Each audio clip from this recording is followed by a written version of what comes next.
धूमकुड़िया युवा में आप सभी का स्वागत है। टू द पॉइंट में हमारा विषय है भारत में शहरी स्थानीय निकाय। इनकी समस्याओं को हम लोग देखेंगे, साथ में कुछ सुझाव भी। अगर शहरी स्थानीय निकाय की बात करें तो इनका आधार जो है 74वां संविधान संशोधन है 1992। इस संशोधन में संविधान में भाग 9A जोड़ा गया, जिसमें अनुच्छेद 243B से लेकर 243ZG तक के प्रावधान इसके लिए शामिल है।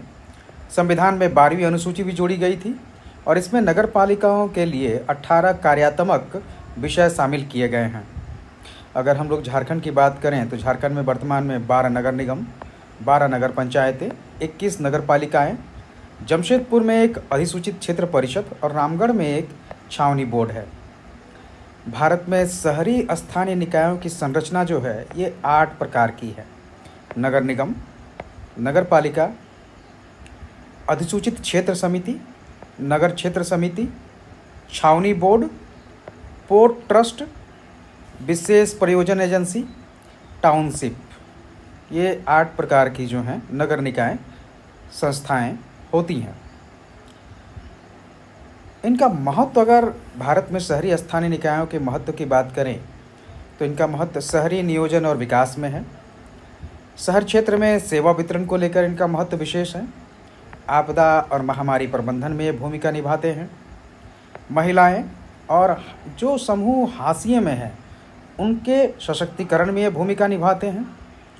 सामुदायिक भागीदारी को बढ़ावा देते हैं। इनको चुनौतियों की अगर हम लोग बात करें तो चुनौतियों को कई भाग में हम लोग बांट सकते हैं, जैसे वित्त पोषण संबंधी चुनौतियाँ, या इसके अलावा कार्यात्मक चुनौतियाँ या प्रशासनिक चुनौतियाँ। तो इनको कई भागों में हम लोग बांट सकते हैं। आइए देखते हैं वित्त पोषण संबंधी चुनौतियाँ। तो जो नगर निकाय हैं स्थानीय स्वशासन की, वो केंद्रीय और राज्य हस्तांतरण पर ही निर्भर हैं। ये करीब 2022 की जो आरबीआई की रिपोर्ट है उसके अनुसार शहरी स्थानीय निकाय अपने राजस्व के लगभग 35% के लिए राज्य और केंद्रीय हस्तांतरण पर निर्भर है। जीएसटी के बाद राजस्व जुटाने में अवसर कम हुए हैं, क्योंकि एक देश एक कर के तहत जीएसटी का गठन किया गया और इसमें जो है स्थानीय निकायों के हिस्सेदारी को नज़रअंदाज कर दिया गया है। निर्धारित करों से प्रत्यक्ष वित्त जुटाने में असमर्थता है। जो डायरेक्ट टैक्सेस लगाए जाते हैं, 2018 में शहरी स्थानीय निकायों की संपत्ति कर की पूरी क्षमता को जितनी चाहिए उसको प्राप्त करने में विफल रहा है। भारत के जो स्थानीय नगर निकाय हैं वो करों से केवल 10 से 11% ही अपना व्यय जो आय है वो जुटा पाते हैं। तो इस तरह से अगर देखें तो करों से उनका प्रत्यक्ष वित्त जो है उसका जो आय होता है, उनका संग्रह, वो काफ़ी कम होता है। इनके पास कराधान की जो शक्तियां हैं वो सीमित क्षेत्रों में हैं। राज्य वित्त आयोग का समय पर गठन न होना भी एक महत्वपूर्ण बात है, क्योंकि इसी के आधार पर जो है अनुदान की राशि दी जाती है।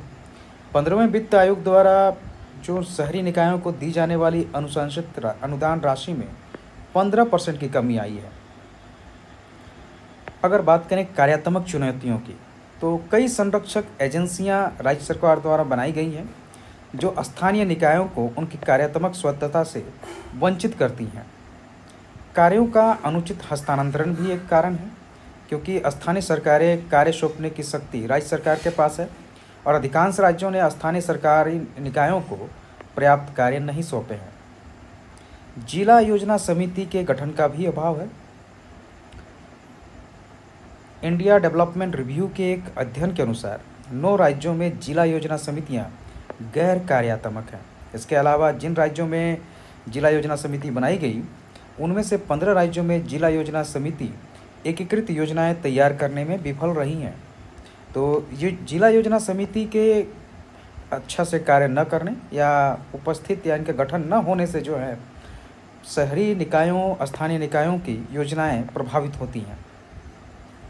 प्रशासनिक चुनौतियों की अगर बात करें तो शहरी स्थानीय निकायों के चुनाव कराने में देरी, शहरी स्थानीय निकायों का अपराधीकरण, क्योंकि बड़े पैमाने पर जो है इसमें भ्रष्ट पृष्ठभूमि के पार्षद निगम इत्यादि जो है चुनकर जाते हैं।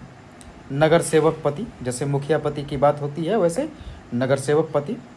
नौकरशाही का नियंत्रण भी देखने को मिलता है, क्योंकि कई समृद्ध निगमों को राज्य सरकारों द्वारा नियुक्त नगर आयुक्तों द्वारा नियंत्रित किया जाता है और मेयर केवल एक औपचारिक भूमिका निभाते हैं। कर्मचारियों की कमी भी इनके कार्यों को बाधित करती है। भारत के नगर निगमों में लगभग 35% पद रिक्त हैं। ये 2022 तक का डाटा है। कार्यक्षमता में चुनौती या कार्यात्मक चुनौतियों की बात करें तो नियोजित शहरीकरण सुनिश्चित करना ये बहुत ही मुश्किल की काम होती है, क्योंकि शहर बढ़ने के साथ ही उनमें झुग्गी झोपड़ियों, यातायात की भीड़, इन सब की कई तरह के जो है कार्यात्मक चुनौतियाँ उपस्थित हो रही हैं। भ्रष्टाचार, समन्वय की कमी भी देखी जाती है, क्योंकि केंद्र, राज्य और विभिन्न विभागों बीच योजनाओं में खराब समन्वय देखने को मिलता है।